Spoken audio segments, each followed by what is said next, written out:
I'm going to try this video again. I didn't start out too good the first time, so let's see if I can get this better the second time. Some people know us as Mormons. We're the Church of Jesus Christ of Latter-day Saints. We sometimes refer to ourselves as LDS, short for Latter-day Saint, and we will answer to any of those names you want to call us.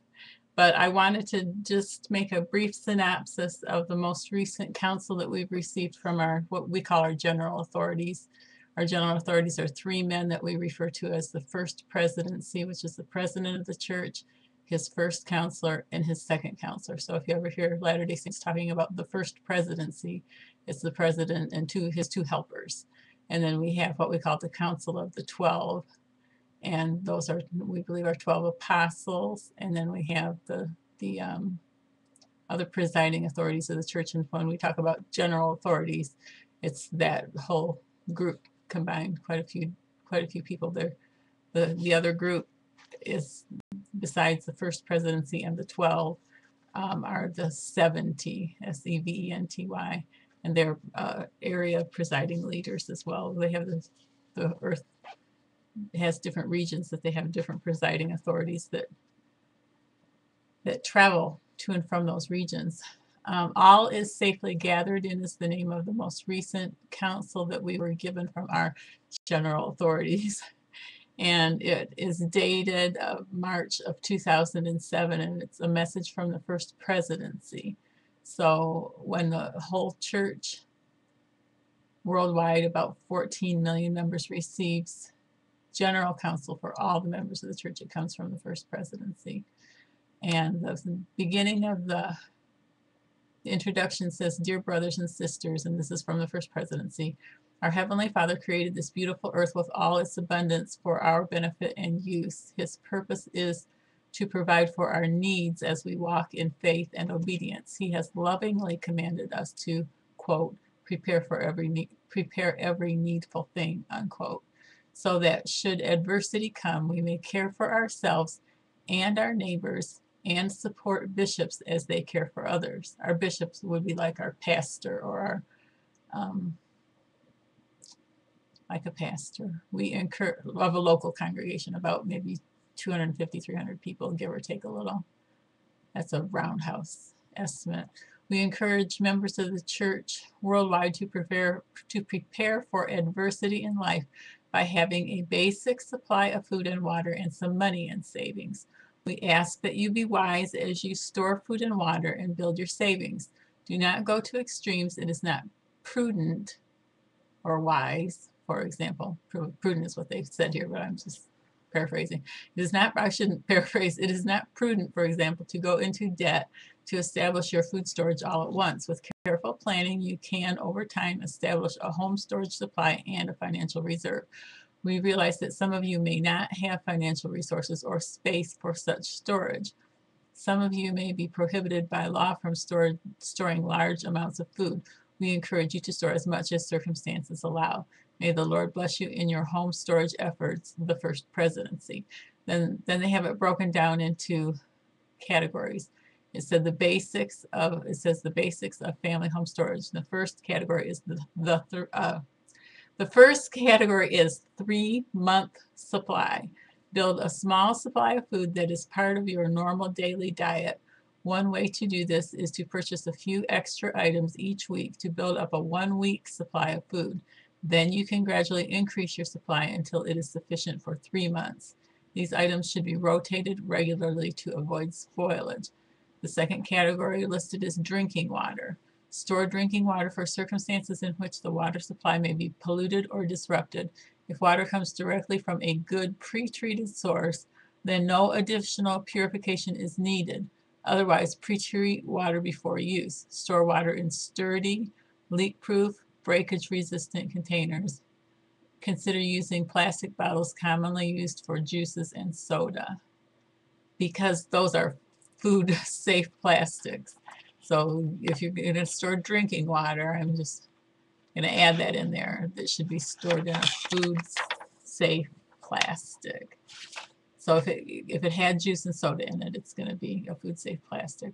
Keep water containers away from heat sources and direct sunlight.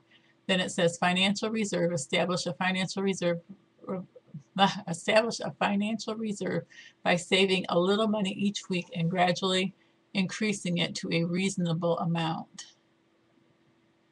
Then it says longer term supply. For longer term needs and where permitted, gradually build a supply with food that will last a long time and that you can use to stay alive, such as wheat, white rice, and beans. These items can last 30 years or more when properly packaged and stored in a cool, dry place. A portion of these items may be rotated into your 3-month supply. I'm trying to get this word perfect. Organize yourselves, prepare every needful thing, and establish a house, even a house of prayer, a house of fasting, a house of faith, a house of learning, a house of glory, a house of order, a house of God. That's a quote from one of our books. And then it says, visit www.providentliving.org for more information about home storage. Provident, Provident, living.org. So that is the official recommendation from our church leaders. There was some confusion, I think, in the church when they came out with this. Some people were saying, oh, we used to be asked to keep a year's supply of food on hand. And now this is our most recent council. And I think people got a little confused and thought they're asking us to do a 3-month supply versus a year supply. But that's not, if you look at this document carefully, that's not what it says. It says the drinking water and the money and the 3-month supply and a longer term supply of food. And it doesn't state how long that term should be. So I'm assuming that that's left up to the individual. That's about the nuts and bolts of it. It was interesting to me that that we've been asked to store the things that are, I should not try to paraphrase this. Let me see exactly what it said. Build a small supply of food that is part of your normal daily diet. And then one way to do it is to purchase a few extra items each week. It's interesting to me that we've been asked to have a 3-month supply of that is part of our normal daily diet, because I've been preaching that word for a long time, that we need to have things in our food storage that are part of our normal daily diet. So this is just a FYI for your information. That's what the church officially teaches. There's really never any quibbling, I don't know if that's the right word, that goes on.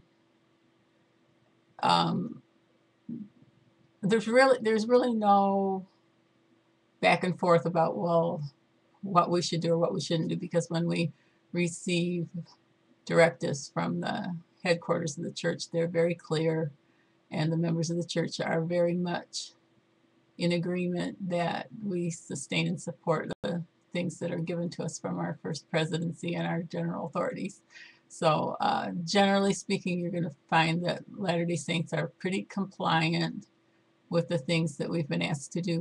We have an amazing organization as far as the welfare portion of the church has an amazing organization as far as how we go about taking care of the poor that are among us. And so there are production projects and those kinds of things. Maybe one area they'll grow grapes and dry them for raisins, and then those raisins are shipped throughout the church to the poor and needy among us.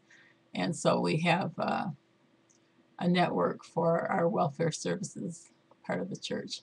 And once a month, the members of the church are asked to refrain from 2 consecutive meals, so about give or take a 24-hour fast. And we're asked to contribute that money to the fast offerings of the church, and that money is also used to care for the poor and the needy among us. So that's all I had to say today. Just wanted to let you know that this is why we store food, because our leaders have asked us to do it for a good long period of time. It's been part of our teachings for as long as I've been a member of the church, which is, I think I'm coming up on 40 39 or 40 years. I think I'm coming up on 40 years. I think it would be 40 years in May. I've been a member of the church. So it was part of the church when I became part of the church. So it's been a good long time. So from the horse's mouth, so to speak, that I guess that's not the right way to put it, but that is the official directive. And then if you want to find a copy of that, you can go to lds.org and just put in the search words, "all is safely gathered in." And you're going to have to scroll down a little bit because it'll say family finances, which you're welcome to read that as well. And you can print this if you desire to do that. But that's the scoop. Thank you. God bless. Turn it off. There we go. Bye.